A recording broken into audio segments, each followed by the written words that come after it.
Antara bulan bintang beribu, manakan sama bulan yang satu. Antara ribu bintang di langit dan biru, di kau bintang hatiku. Assalamualaikum, apa khabar kamu? Teman terpanggil lah untuk bercakap tentang nilai cinta, nilai kehidupan, tentang nilai rasa yang kita dapat di atas muka bumi ini. Apabila kita dapat sesuatu yang bernilai dan juga memberi nilai kepada kita, itulah yang membuatkan kita rasa kita sangat menghargainya. Dan kadang-kadang kita rasa itulah nikmat yang Tuhan bagi, yang kita rasa tak sangka-sangka kita boleh dapat. Itulah nilai bahagia, nilai kesejahteraan.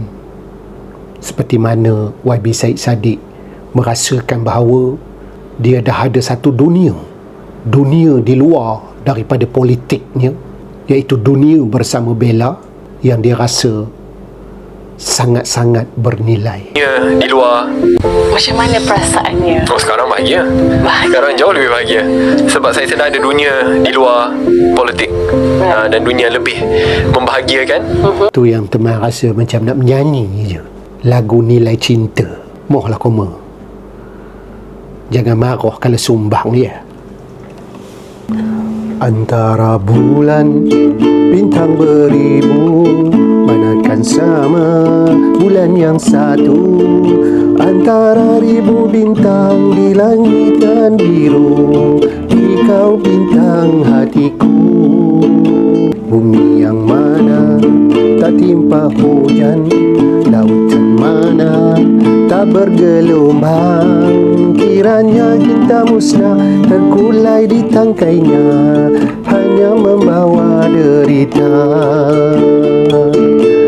Hanya dengan lagu dapat ku merayu keluhan hatiku. Hanya dengan mada dapat ku berkata, jika ku cinta. Kasih yang mana tak bergelora, kasih sejati tetap setia. Ombak memukul pantai, kasih tambah gelora. Itulah nilai cinta.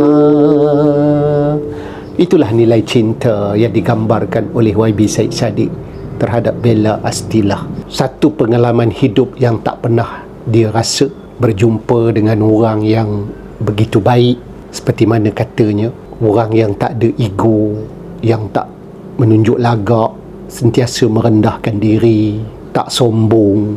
Itulah sebenarnya nikmat yang telah dia dapat bila bertemu dengan Bella Astilah ini.